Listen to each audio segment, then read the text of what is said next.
Welcome back to Salt Lake City Man of the Moon iPhone update number 13. Now you know this guy, Mr. David Barton. How are you, my man? Good, man. Now this is probably, would you say the most, what's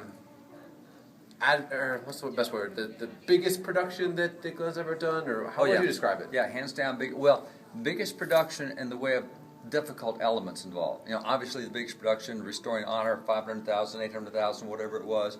But in the way of elements and difficulty and degree of difficulty, if this is a dive competition in the Olympics, this is a really difficult dive.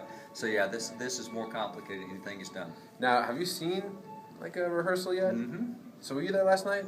I was there the night before. Okay. Now, when that moon lights up, man. What moon?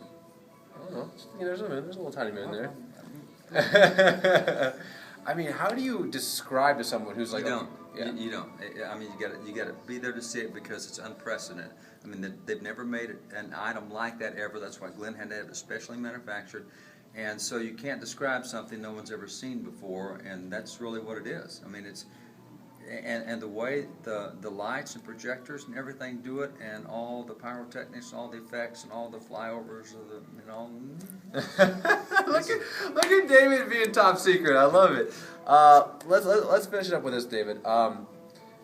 We connect on the history.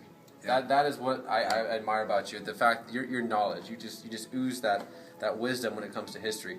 Right across this wall is the Independence Through History Museum. Right. And I don't think I've ever seen a collection quite like it. I don't think anybody has, and part of the evidence of that is it was all sold out. And now we've had to create all sorts of new tours late in the night. People willing to go all night long because they want to see this stuff. And word of mouth is rumbling. There's lots of coverage here, even in the local area on TV stations, because nobody's ever seen anything like this.